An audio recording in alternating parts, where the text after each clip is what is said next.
El sol de la tarde se filtraba por las cortinas de gasa en el pequeño departamento de la colonia Roma, en Ciudad de México. Josefina Mendoza, de 28 años, mecía suavemente a su bebé de 3 meses, Santiago, mientras lo amamantaba en la mecedora que Alejandro, su esposo, le había regalado cuando nació el niño. El apartamento olía a café recién hecho y a los tamales que había preparado doña Carmen, su suegra, quien había insistido en quedarse para ayudar durante las primeras semanas después del nacimiento. «Ya te dije que no lo malcríes tanto», espetó Carmen desde la puerta de la habitación, con los brazos cruzados y el ceño fruncido. «Lo cargas demasiado, así nunca va a aprender a ser independiente». Josefina respiró hondo, intentando mantener la calma que necesitaba para alimentar a su hijo.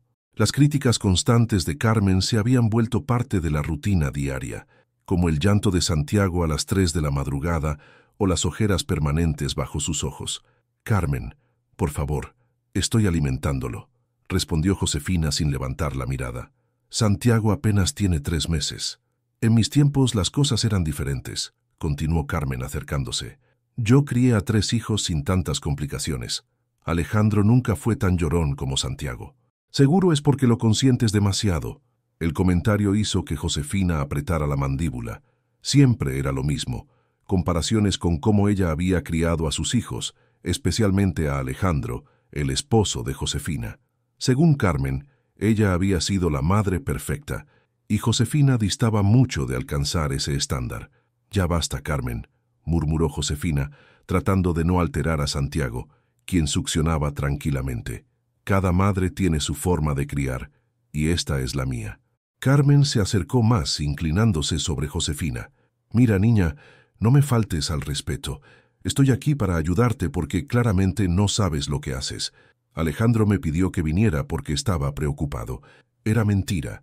Alejandro nunca le había pedido a su madre que se quedara.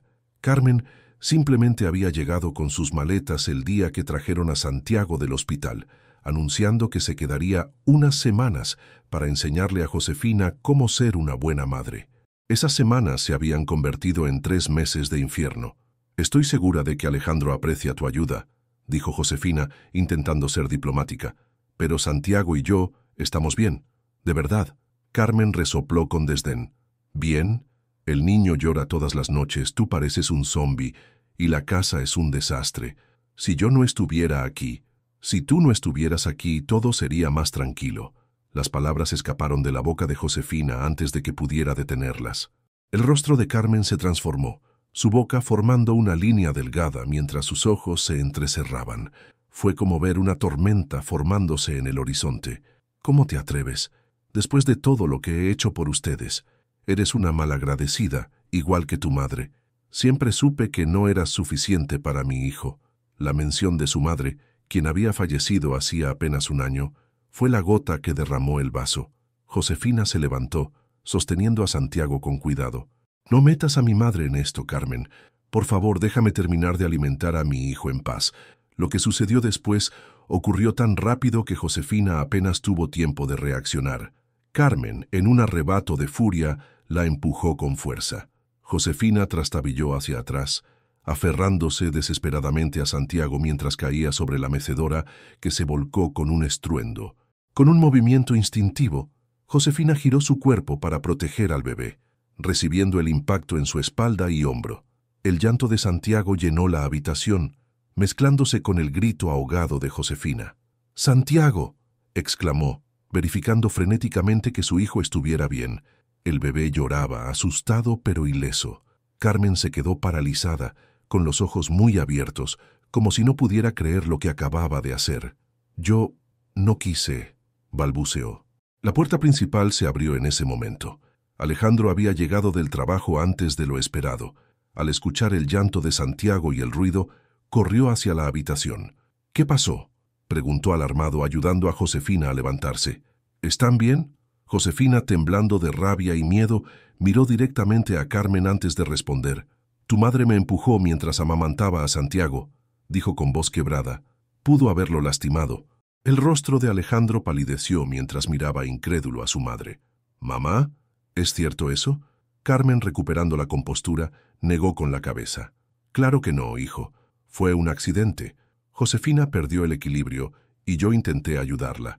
Siempre exagera todo. Pero Alejandro vio la marca roja en el brazo de Josefina, donde Carmen la había empujado, y la expresión de terror en los ojos de su esposa no mentía. «Mamá, creo que es mejor que te vayas a tu casa por un tiempo», dijo finalmente con un tono que no admitía discusión. «¿Me estás echando?» La incredulidad en la voz de Carmen era palpable. «¿Por esta mentirosa?» «No es una petición, mamá», respondió Alejandro sorprendiéndose a sí mismo con su firmeza. «Llamaré un taxi mientras recoges tus cosas». Carmen miró a Josefina con un odio tan intenso que pareció quemar el aire entre ellas. «Esto no se va a quedar así», susurró antes de salir de la habitación. Cuando la puerta principal finalmente se cerró tras Carmen, Josefina se derrumbó en los brazos de Alejandro, aún sosteniendo a Santiago, quien se había calmado y ahora respiraba tranquilamente contra su pecho. «Lo siento tanto», murmuró Alejandro acariciando el cabello de Josefina. «No volverá a acercarse a ustedes, te lo prometo». Pero mientras Josefina asentía, una resolución se formaba en su interior. Las lágrimas en sus mejillas se secaron, reemplazadas por una determinación férrea. Carmen siempre había sido manipuladora y controladora, pero esto había cruzado una línea que no tenía retorno, y aunque Alejandro creía que el problema había terminado con la partida de su madre, Josefina sabía que apenas comenzaba, porque nadie, absolutamente nadie, ponía en peligro a su hijo y salía impune. Carmen no tenía idea de lo que había desatado, pero pronto lo descubriría. 3 días después del incidente, Josefina se encontraba en la cocina de su departamento. Santiago dormía plácidamente en su cuna, mientras ella revisaba viejas fotografías familiares esparcidas sobre la mesa. Alejandro había vuelto al trabajo, aunque llamaba constantemente para asegurarse de que todo estuviera bien. Carmen, por su parte, había intentado comunicarse con él varias veces, pero Alejandro se mantenía firme en su decisión de mantenerla alejada. Lo que nadie sabía, ni siquiera Alejandro, era que Josefina había comenzado una investigación silenciosa. Como periodista antes de su licencia de maternidad, tenía habilidades para descubrir información que otros preferían mantener oculta. Y Carmen Vega de Montero tenía muchos secretos enterrados. El teléfono de Josefina vibró con un mensaje de Lucía, su antigua compañera del periódico y amiga de confianza. «Encontré algo.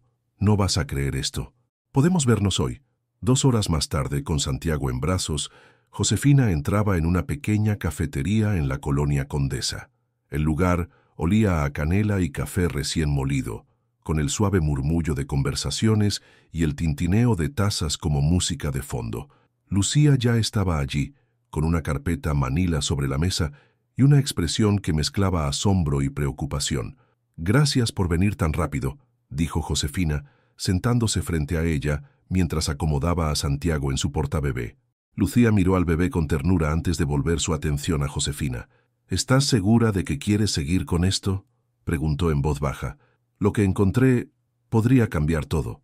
Josefina asintió, recordando el empujón, la caída, el llanto de Santiago.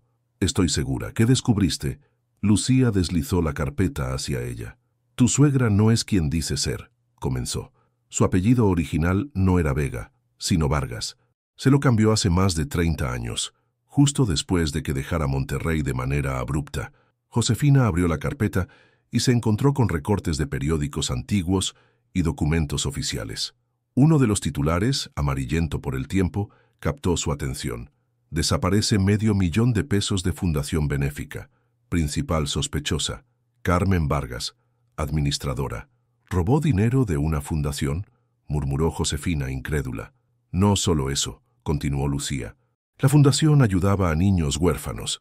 El dinero estaba destinado a medicinas y alimentos. Nunca la atraparon porque desapareció. Cambió su identidad y se mudó a Ciudad de México, donde conoció al padre de Alejandro». Josefina pasó las páginas, absorbiendo cada detalle. Había más.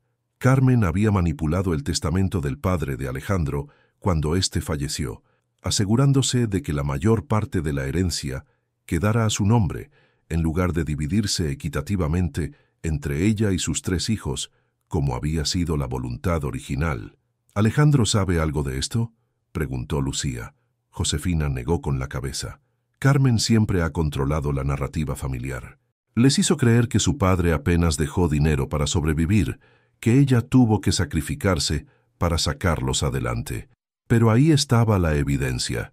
Propiedades a nombre de Carmen que Alejandro desconocía, cuentas bancarias sustanciosas y, lo más impactante, cartas del padre de Alejandro a un abogado expresando su preocupación por el comportamiento errático de Carmen y su intención de divorciarse.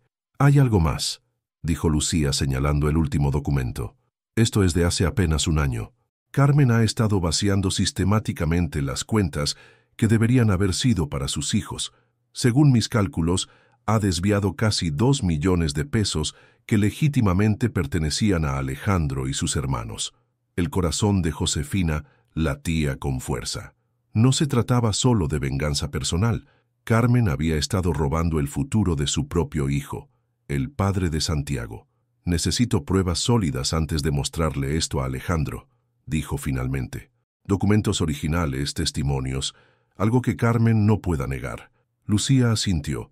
«Mi contacto en el banco puede conseguirnos copias certificadas de las transferencias, y encontré al abogado que manejó el testamento original. Está retirado, pero accedió a hablar conmigo la próxima semana». Mientras planificaban los siguientes pasos, Santiago comenzó a agitarse en su portabebé. Josefina lo tomó en brazos, meciéndolo suavemente. «Tranquilo, mi amor», susurró. «Mamá está arreglando las cosas». Al salir de la cafetería, Josefina no notó el auto negro estacionado en la acera de enfrente, ni a la mujer mayor que observaba atentamente desde el interior. Carmen había comenzado su propio juego de vigilancia y no tenía intención de perder. Esa noche, cuando Alejandro llegó a casa, encontró a Josefina inusualmente callada. «¿Todo bien?», preguntó, besándola en la frente mientras ella terminaba de preparar la cena. Josefina dudó un momento antes de responder. «¿Alguna vez te has preguntado por qué tu madre tiene tanto control sobre las finanzas familiares?», preguntó con cautela. Alejandro frunció el ceño. «¿A qué viene eso ahora?». «Simple curiosidad», respondió ella intentando sonar casual. «Es solo que nunca hablas de la herencia de tu padre o de cómo se manejó todo después de su muerte». «No hubo mucho que manejar», dijo Alejandro, repitiendo la versión que Carmen le había inculcado. «Papá tenía deudas. La casa estaba hipotecada. Mamá tuvo que trabajar doble turno para mantenernos». Josefina asintió, decidiendo no presionar más por ahora. Primero necesitaba todas las pruebas. «¿Has hablado con tu madre?», preguntó cambiando de tema. La expresión de Alejandro se endureció. «Lo intentó esta mañana. Le dejé claro que no quiero verla hasta que te ofrezca una disculpa sincera y demuestre que entiende lo grave que fue lo que hizo». Josefina se sorprendió. No esperaba que Alejandro se mantuviera tan firme. ¿Y cómo reaccionó? «Como siempre, negando, victimizándose, intentando manipularme», respondió él con amargura. «Pero esta vez no funcionará.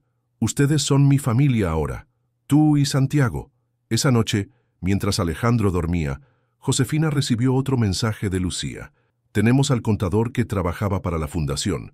Está dispuesto a testificar sobre los desfalcos. Nos vemos mañana». Pieza por pieza, Josefina estaba reconstruyendo el pasado oscuro de Carmen. Lo que no sabía era que, en ese mismo momento, Carmen estaba en su departamento en Polanco, hablando por teléfono con alguien a quien llamaba «mi querido amigo», planificando cómo recuperar el control sobre su hijo y deshacerse de la mujer que amenazaba con destruir todo lo que había construido con mentiras. La guerra entre nuera y suegra apenas comenzaba, y ninguna de las dos estaba dispuesta a rendirse.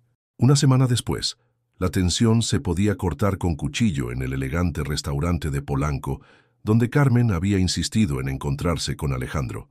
Afuera, la lluvia golpeaba suavemente los ventanales, creando un telón de fondo melancólico para lo que estaba por suceder. «Hijo, te he extrañado tanto», dijo Carmen extendiendo su mano para tocar la de Alejandro a través de la mesa. Él la retiró discretamente, manteniendo una expresión neutra. «Mamá, dijiste que querías hablar». «Te escucho». Carmen suspiró teatralmente, sus ojos brillando con lágrimas perfectamente calculadas. «He estado pensando mucho en lo que pasó. Sabes que nunca haría nada para lastimar a Santiago. Fue un accidente, pero entiendo que Josefina esté molesta». «¿Un accidente?», La incredulidad en la voz de Alejandro era evidente. La empujaste mientras sostenía a mi hijo. Pudo haber sido una tragedia. Alejandro, hijo mío, no puedes creer realmente que yo... Carmen se detuvo, cambiando de estrategia. Mira, quizás actué impulsivamente, pero es que me preocupa cómo Josefina está manejando la crianza, y hay algo más que debes saber sobre ella. Alejandro enarcó una ceja, escéptico. ¿Qué quieres decir? Carmen sacó un sobre de su bolso y lo deslizó sobre la mesa. No quería llegar a esto, pero contrate a alguien para que investigara a tu esposa, dijo en voz baja. Lo que descubrí me dejó horrorizada. Dentro del sobre había fotografías de Josefina entrando a diferentes edificios, hablando con extraños, intercambiando documentos, todo presentado de manera que pareciera sospechoso. Está investigándome a mí y a nuestra familia, continuó Carmen. Ha estado contactando a personas de nuestro pasado, haciendo preguntas, recopilando información. ¿Para qué? ¿Qué está planeando?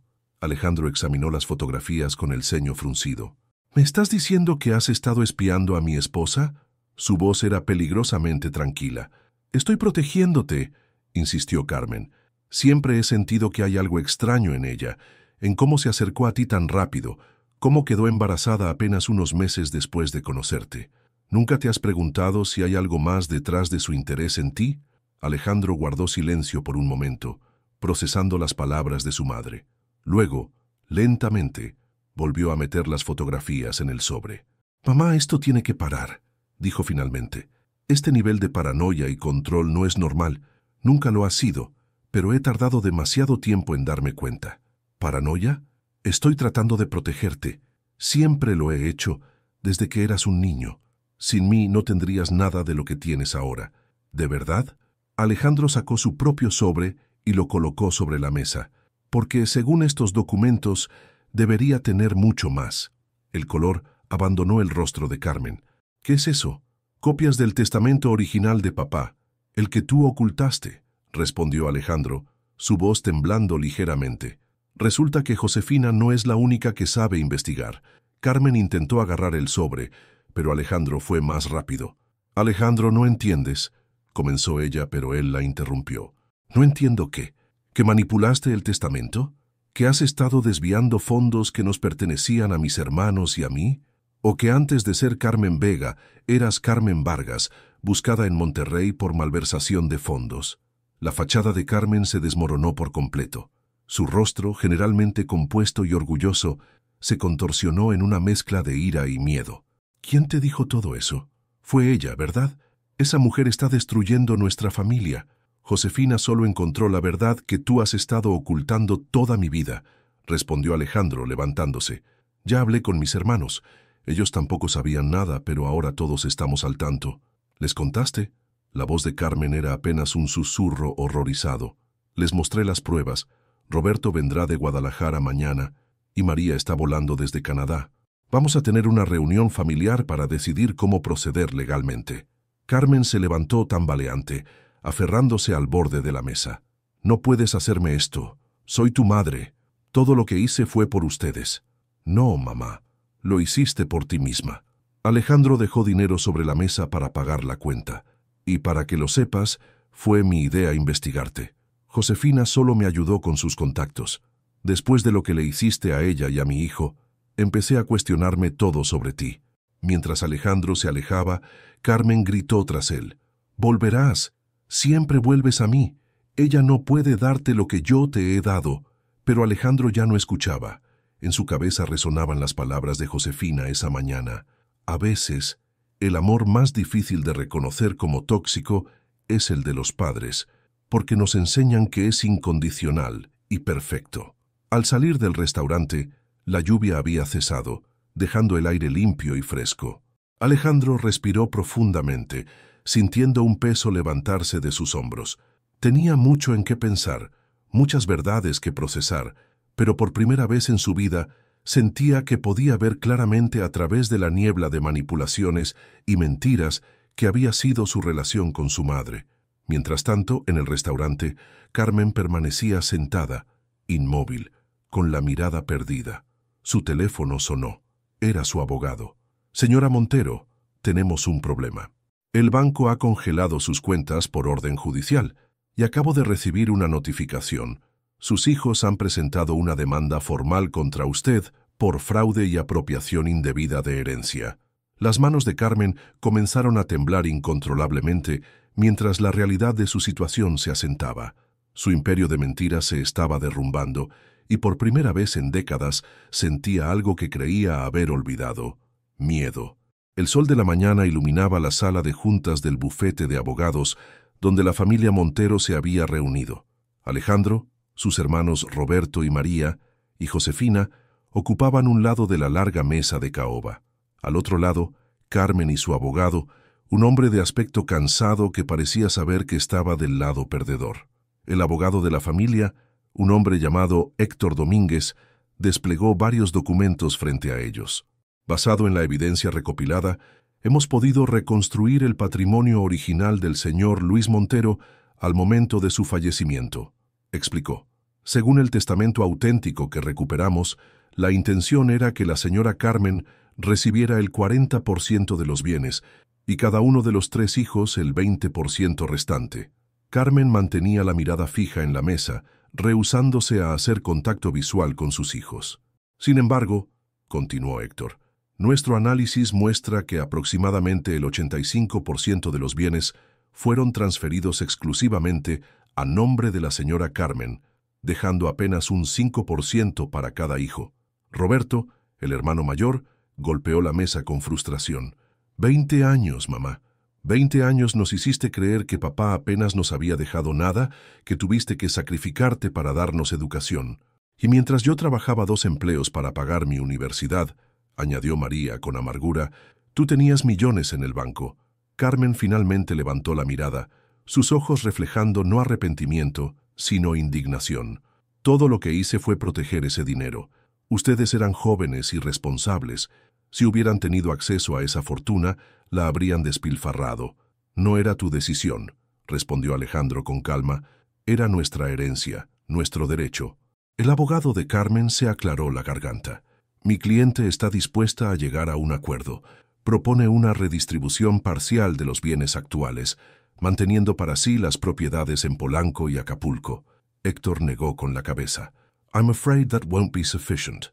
We're not only seeking the redistribution of current assets, but also compensation for 20 years of lost inheritance rights, including potential investment returns. Additionally, there's the matter of the funds misappropriated from the Children's Foundation in Monterrey, which has also filed charges after the new evidence came to light. El rostro de Carmen palideció. Eso fue hace más de 30 años. Debe haber prescrito. En circunstancias normales sí, confirmó Héctor, pero al haber cambiado su identidad para evadir la justicia, se configura un delito continuado que refresca los plazos de prescripción. Las siguientes 2 horas transcurrieron entre discusiones técnicas, cálculos y negociaciones tensas. Al final, se llegó a un acuerdo preliminar. Carmen devolvería el 80% de todos los bienes mal apropiados, más intereses. Además, tendría que responder ante la justicia por el caso de Monterrey, aunque se buscaría un acuerdo para evitar la cárcel debido a su edad. Cuando la reunión terminó, Carmen se quedó sentada mientras todos salían. Alejandro fue el último en dirigirse a la puerta. «Alejandro», llamó ella con voz quebrada, «no puedes hacerme esto, soy tu madre». Él se detuvo y se volvió para mirarla. «Sí, eres mi madre, y por eso mismo me duele tanto todo esto», respondió. «Pero ser madre no te da derecho a robar, mentir y manipular, y ciertamente no te da derecho a poner en peligro a mi hijo». «¿Qué voy a hacer ahora?», preguntó ella, y por primera vez parecía realmente vulnerable. «Lo he perdido todo». «No todo, mamá. Aún nos tienes a nosotros, a tu familia. Pero tendrá que ser bajo nuevos términos, con honestidad y respeto mutuo». Cuando Alejandro salió, Carmen se quedó completamente sola en la sala de juntas. El silencio la envolvió, un silencio que reflejaba el vacío que había creado a su alrededor con años de engaños y manipulaciones. 6 meses después, un cálido domingo de primavera, la familia Montero se reunió en el jardín de la casa de Alejandro y Josefina para celebrar el primer cumpleaños de Santiago. El pequeño daba sus primeros pasos tambaleantes, riendo mientras su tía María lo sostenía de las manos. Roberto se acercó a Josefina, quien preparaba la mesa para la comida. «Nunca pensé que estaríamos todos juntos de nuevo, y menos así», comentó. «Le has devuelto la unidad a esta familia». Josefina sonrió, observando a Alejandro jugar con su sobrino, el hijo de Roberto. «No fui yo. Fueron ustedes mismos decidiendo que la verdad era más importante que las apariencias». «¿Crees que ella vendrá?», preguntó Roberto, refiriéndose a Carmen. Alejandro la invitó.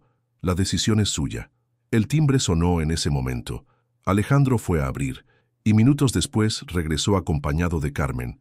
Se veía diferente, más delgada, con el pelo sin teñir mostrando su natural color gris, vestida con sencillez en lugar de su habitual ostentación. Hubo un momento de tensión cuando entró al jardín. Todos se detuvieron, observándola. Santiago, ajeno al drama, se soltó de las manos de María y dio varios pasos tambaleantes hacia la recién llegada, levantando sus bracitos. «Aba», balbuceó, su versión infantil de «abuela». Carmen se quedó inmóvil, visiblemente emocionada. Miró a Josefina, como pidiendo permiso. Josefina asintió levemente. Con manos temblorosas, Carmen se agachó y recogió a su nieto, quien le regaló una de sus sonrisas desdentadas. «Hola, mi cielo», susurró, abrazándolo con cuidado. No todo estaba perdonado. La confianza tardaría años en reconstruirse, si es que alguna vez se lograba completamente. Carmen seguía enfrentando las consecuencias legales de sus acciones, y la relación con sus hijos estaba marcada por cicatrices profundas. Pero en ese momento, sosteniendo a Santiago, Carmen parecía entender finalmente lo que había estado en juego. No se trataba solo de dinero o control, sino de la posibilidad de ser parte de algo más grande que ella misma, una familia unida por el amor y la verdad, no por la manipulación y el miedo. Josefina observaba la escena con sentimientos encontrados. Nunca olvidaría el empujón, el momento de terror al sentir que caía con Santiago en brazos. Pero tampoco podía negar que su hijo merecía conocer a su abuela, la verdadera Carmen, no la fachada que había construido durante décadas. Mientras todos se sentaban a la mesa, con Carmen ocupando un lugar discreto junto a María, Josefina comprendió que la venganza no había sido su verdadera motivación. Lo que buscaba era justicia y, sobre todo, protección para su familia. Al exponer las mentiras de Carmen, no solo había defendido a su hijo, sino que había liberado a toda la familia de un ciclo tóxico que había durado demasiado tiempo. Esa tarde, cuando los invitados comenzaron a despedirse, Carmen se acercó a Josefina, quien limpiaba restos de pastel de la carita de Santiago. «Nunca te pedí perdón adecuadamente», dijo en voz baja, «por el empujón y por todo lo demás». Josefina se enderezó, mirándola directamente a los ojos. «¿Lo dices en serio esta vez?». Carmen asintió, con lágrimas contenidas brillando en sus ojos. «Completamente. Lo que hice fue imperdonable. Puse en peligro a mi propio nieto por orgullo y control. He estado asistiendo a terapia, ¿sabes? Por primera vez en mi vida». «Me alegra oír eso», respondió Josefina con sinceridad. «El terapeuta dice que tengo rasgos narcisistas severos», continuó Carmen, con una honestidad que sorprendió a Josefina, «que toda mi vida he manipulado a los demás, porque en el fondo tengo miedo de no ser suficiente, de que me abandonen». Santiago balbuceaba alegremente mientras jugaba con un juguete, ajeno a la conversación que se desarrollaba sobre él. «¿Y qué piensas tú?», preguntó Josefina. Carmen suspiró profundamente. «Pienso que tiene razón, y que casi pierdo lo único verdaderamente valioso que tengo por no poder reconocerlo». Miró a Santiago con ternura. «Él no merece una abuela como la que yo era. Ni tú merecías una suegra así». Josefina guardó silencio por un momento, procesando las palabras. «El camino será largo, Carmen», dijo finalmente. «La confianza no se reconstruye de un día para otro. Lo sé. Y no espero que todo vuelva a ser como antes. Solo quiero la oportunidad de demostrar que puedo cambiar, de ser parte de la vida de Santiago, si me lo permites». Josefina miró a Alejandro, quien observaba la escena desde la distancia, respetando su espacio pero atento a cualquier señal de incomodidad. «No es solo mi decisión», respondió, «pero creo que todos merecemos segundas oportunidades, con límites claros y respeto mutuo». Carmen asintió, entendiendo el mensaje implícito. «Gracias», dijo simplemente. Cuando Carmen finalmente se marchó, Alejandro se acercó a Josefina y la abrazó por detrás, apoyando su barbilla en el hombro de ella, mientras ambos miraban a Santiago, quien había sucumbido al cansancio y dormía plácidamente en su sillita. ¿Estás bien?, preguntó. Josefina se recostó contra él, sintiendo su calor y fortaleza.